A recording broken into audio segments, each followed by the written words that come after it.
Alex here with a high conflict child custody video on enablers versus allies. I decided to make this a high conflict child custody video because I can't imagine it really coming up in any other type of case. In high conflict child custody cases, some of the worst cases involve entire families that get involved in the conflict, and sometimes it's one entire family versus another entire family. Some of them get really bad.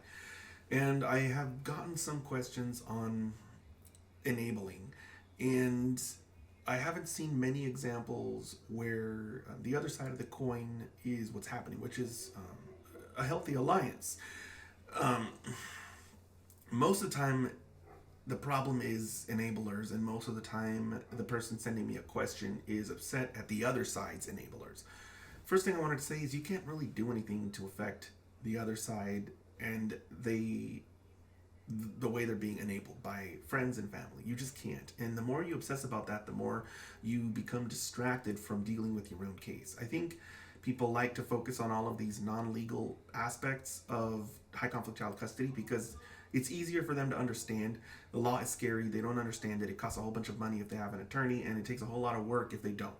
And so they often obsess with these other sides of high conflict child custody that they cannot control. And sometimes they try to control them to their great detriment. And by that I might mean them interfering, maybe calling up their ex's mom and telling them all these horrible things about the case, only for that to backfire on them when their mom sides with their own child and then, like, I don't know, prepares an affidavit to use against them in court, or says that they're stalking them, or tries to get it can get worse. If you try to dismantle a person's ability to litigate, that can be used against you to characterize you as an abuser.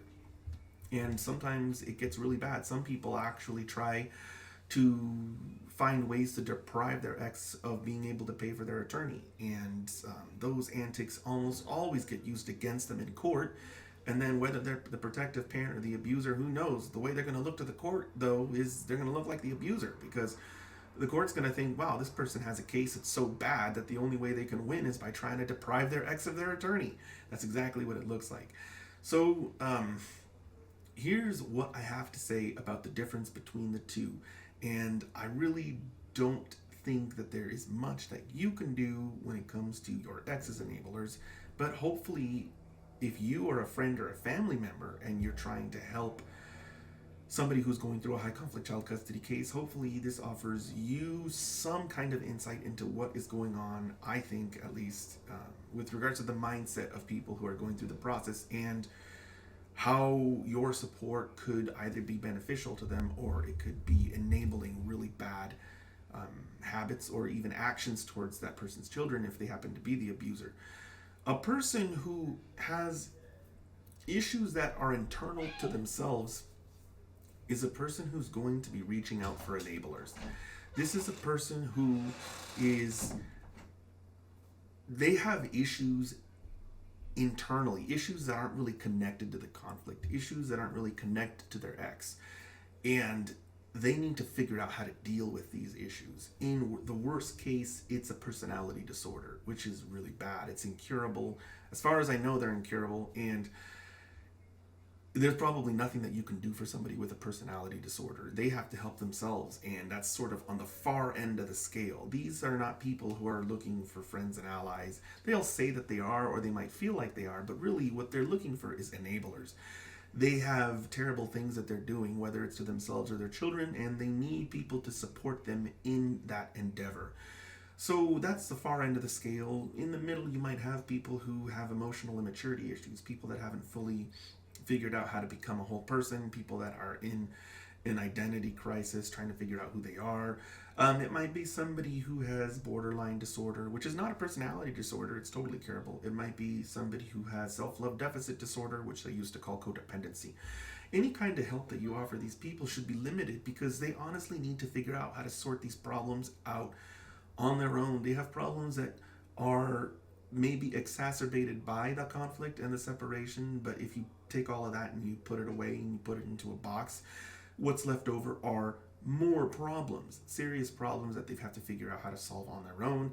If you give them too much help in these other areas, you may very well end up enabling them to continue to not become a better person, and that may impact their case.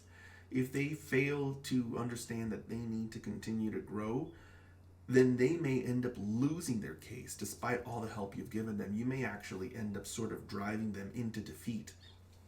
The other side of the spectrum is healthy alliances, and these are rare. It is rare for these to actually be required, but sometimes they're required. I have seen the worst case that I have ever seen is a family who actually, they didn't just set up the other person, the targeted parent. They didn't just set him up to suffer in his child custody case. They actually engineered his arrest, and he was subjected to criminal proceedings, and he was very briefly detained. Briefly, I guess you could say a month. He was detained for a long time, and he was he was released when a lot of the stuff got sorted out. But this particular viewer is a viewer who doesn't appear to have had any issues raising his kids. In fact, he has a great job. He's totally able to continue providing, but he's under 100% attack from external sources. It's this is a person who on his own is dealing with his issues. He's getting therapy, attending counseling sessions. He didn't really need even the judge to tell him to do that. He just decided on his own to deal with the separation by getting help. And this is a person who is not in denial at all. He's like, these are some issues that I have to work through after the separation. But he is under constant attack from that other family who is not just trying to manipulate, psych out, and outgame him in the child custody case, but who is also pulling levers and strings in the criminal proceedings as well. The person is still out and about, free, has a job, is doing great, with regards to being able to support himself. But unfortunately, he is under constant attack from external sources. This is a different situation. This is a situation where a person does need help. He does need allies, and that's a person whose family should be rallying around him to support him, whose friends and family should be doing everything that they can to assist.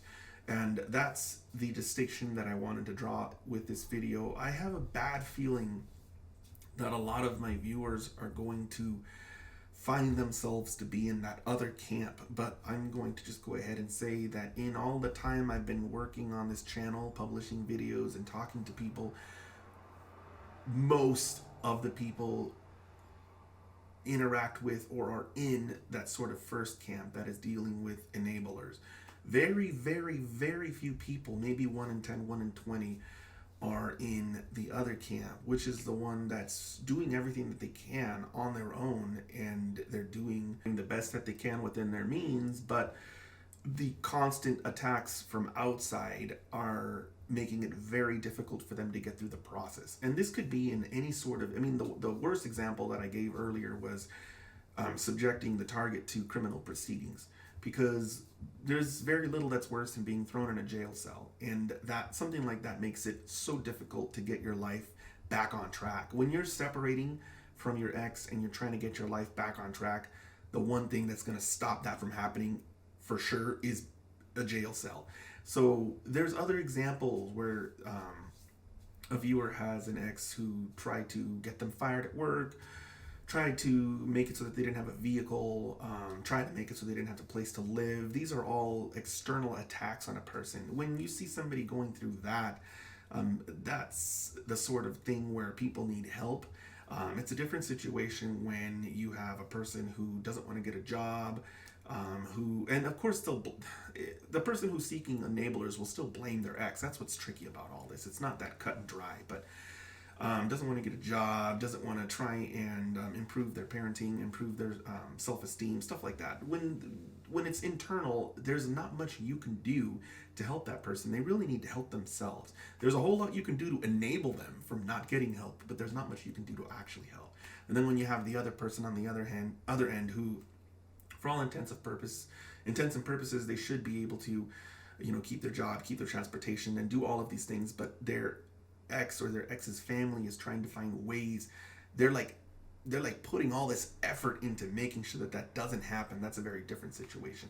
I hope that this video is useful to my viewers. I definitely am hoping to get some feedback here. A lot of my videos lately are delving into areas that I really didn't think about when I was going through my custody case. I think of them now, years later, but it's often difficult for me to directly attach my personal experiences with some of these later videos that are coming out. For sure, my ex had tons and tons of enablers, but there's no reason for me to go through a laundry list of all that stuff in this video. I'm not trying to just sort of make this video about me. And besides, in the My Docket series, that stuff's coming out anyway. So if you're interested in more of what I went through, you can always watch the My Docket series. So at this point, I'm going to go ahead and end this video, and I will see you guys next time.